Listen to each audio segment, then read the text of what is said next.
Hey guys, welcome back. Today I'm going to be tackling gluten-free. So this is going to be the first video in a series that I do about diets. Really the most popular common diets and ones that I have a lot of experience with. Stuff like gluten-free, keto, GAPS, Mediterranean diet, low lectin diet, a lot of specialized diets like paleo with the autoimmune paleo variant, keto, did I already mention keto? What else? I have a whole list of them. The elemental diet, definitely. Yeah.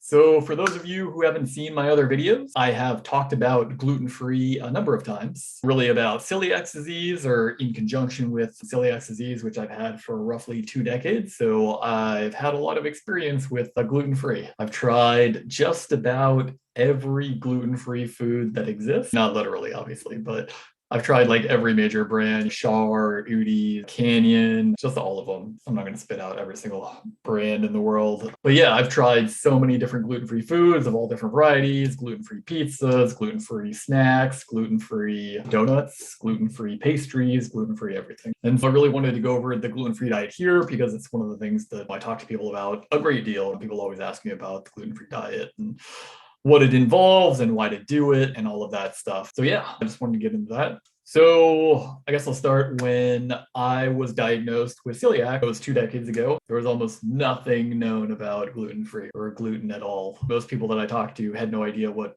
a gluten was, much less what actually contained gluten. There were no labels on foods. There's no gluten-free on any of the packages. No one knew about it. And really outside of Whole Foods, which was still pretty niche back then, and like other health food stores, like no one had ever heard of it. You had to go to a health food store. You had to get very specific foods within that health food store, and no restaurants knew about it. There were no gluten-free menus at restaurants. So there was really limited the amount of food that you could eat and like what foods you could eat. Eventually, over time, I discovered that Mexican food was predominantly gluten-free outside of some flour tortillas for stuff, but most is made with corn. It's not a huge amount of cross-contamination. So most of it tends to be pretty clean. And really, as I've talked about in some of the other videos, right, like I ended up finding out that Chipotle was Chipotle started becoming a thing around that time. And so I started eating tons of Chipotle twice a day for 10 years. Like I ate so much Chipotle, it's ridiculous. But now gluten-free life is better. There's gluten-free options everywhere, gluten-free snacks of all kinds, gluten-free replacements for everything that you'd want to eat. Restaurants have their own dedicated gluten-free menus, or there's even dedicated gluten-free restaurants now, even dedicated gluten-free bakeries. Like, how could you not love that? Gluten-free life is so much easier now. So really the question maybe you should be asking is not whether I should do gluten-free, but why shouldn't I do gluten-free? It is pretty easy. Really, when talking to people about it, their concerns break down into 3 major groups, right? So there's gluten-free for general health, gluten-free for like autoimmunity for like them or someone else that they know with autoimmune disease. And then I guess it's 2 major groups, huh?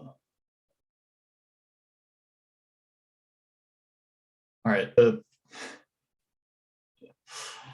So the most common reasons that I hear about when talking to people about gluten-free and why they want to explore it and try it and everything is really for general health or for specific health issues, right? Like autoimmune diseases, stuff like that.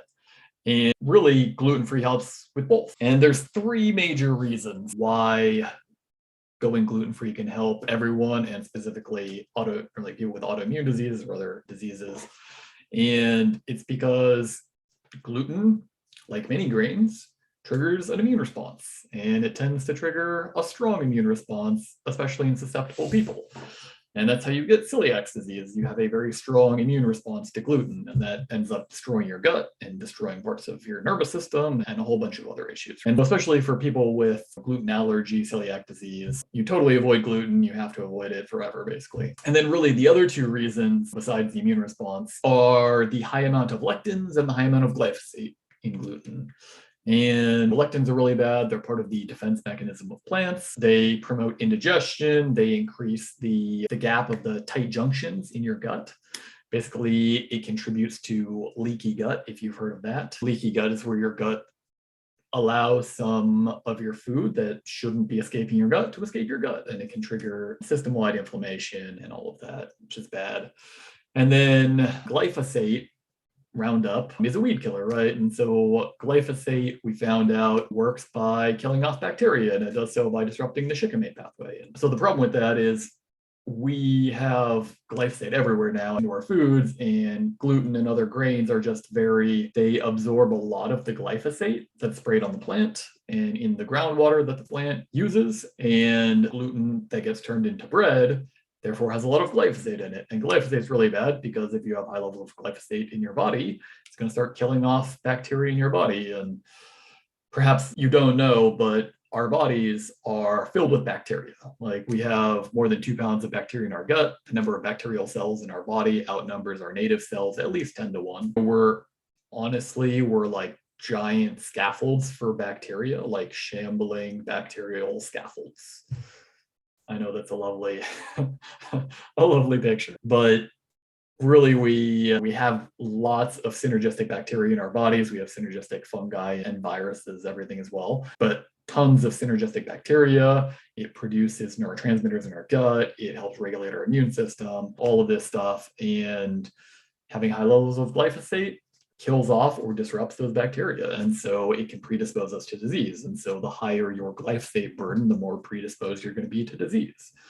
And so obviously reducing glyphosate exposure, the amount in your body, is going to increase your health. So those are all great reasons to go gluten-free. So how do you do it, right?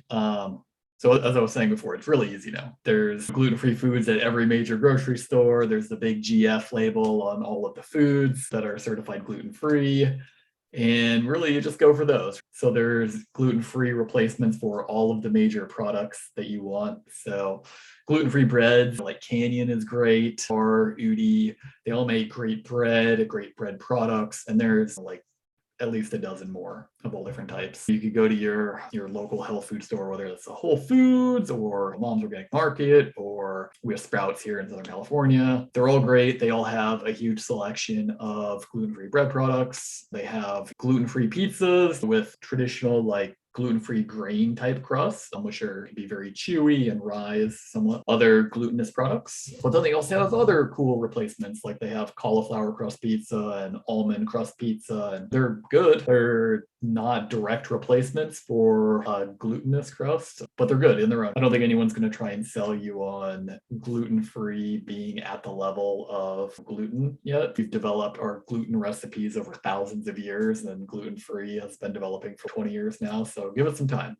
Give it some time. We're still finding the right combinations of gluten-free ingredients that go together to really get that consistent like chewiness, the consistent like crispiness of the crust, and all of the things you want, like a good pizza, good bread, that kind of stuff. And so they're doing really well. The bread options out there are tasty. All of the brands that I listed are really good. There's even some of the pizza chains offer gluten-free options. Pizza chains like Lido's, Domino's, Mellow Mushroom, all of these guys offer delicious gluten-free crust options. So definitely check them out. If you love pizza and you want to be a little bit healthier, try their gluten-free options. And there's also gluten-free chips and crackers and cookies and everything else you can imagine. There's even gluten-free, dairy-free ice cream now that's actually good. You would think that coconut milk ice cream would taste weird, but it's like sweet and creamy, and there's only a very mild hint of coconut. And then it has my favorite, right, is a gluten-free like cookie dough ice cream that is a coconut milk ice cream with like little chocolate chip flakes in there, and then like big old chunks of, or like balls of cookie dough. And the cookie dough is gluten-free and the ice cream's dairy-free, so there's no like negative reaction, and it digests great and everything. And it's really tasty. Is it as great as like whole fat milk dairy ice cream? No, don't delude yourself. You're not going to be getting a one-to-one direct taste replacement for a lot of gluten-free foods, at least not yet, but they're getting better, and they are very tasty in their own. Don't be too afraid that you're going to be giving up all of the flavor. You're going to be getting like a good 8 out of 10 flavor for the gluten-free counterpart for your favorite foods, which is still really good if you are adding on to your health and adding on to your life for a mild loss in flavor. Like, that's pretty good, right? It's a trade-off that I've seen a lot of people make and a lot of people are very happy with. So if that's something that you're thinking about, don't be afraid. Just buy some gluten-free snacks, try them, see how you like them. Some of them, especially like the gluten-free crackers and stuff, are like as good as their glutinous counterparts, right? Char makes some basically gluten-free Ritz crackers that I personally think are as good as regular Ritz crackers. There's plenty of like gluten-free chips and other types of crackers that are great. Typical corn chips and stuff are already gluten-free for the most part, unless they add wheat for some reason. Corn chips are going to be as good as ever. But there's a lot of great gluten-free options that taste as good or even sometimes better than their glutinous counterparts. So really keep an open mind and try stuff. That's the spice of life. We're trying stuff, seeing new stuff, seeing how you like it. And I know you'll find some tasty gluten-free stuff that you like if you really want to pursue this path. There's even like some non-grain alternatives now for a lot of stuff. So like getting lettuce wraps. I know going to In-N-Out here and a number of other burger joints, like you can get lettuce wraps instead of a typical bun, which is great. It supports keto. It also supports gluten-free and a lot of other diets where you're trying to avoid grains. They even have a lot of like cheese wraps, like cheese burrito or like taco wraps that my wife and kids have tried. I still don't eat a lot of cheese. I haven't tried it. But yeah, they use that as a wrap for a sandwich that might otherwise have a burrito type wrap. And they really enjoy it. Who doesn't love extra cheese? So there's a lot of really good options out there for going gluten-free. It's easy to do now, and it benefits your health and everything. So I strongly recommend trying it if you were at all interested. So as I was saying a little bit earlier in the video too, I have tried basically every gluten-free brand out there, and obviously I have opinions on them. So if you guys would like to see reviews of those different gluten-free brands, different gluten-free snack types, pizzas, crackers, chips, all of that kind of stuff, let me know in the comments below and I will make that happen for you. So thanks guys for tuning in. I appreciate you checking out the video and have a good one.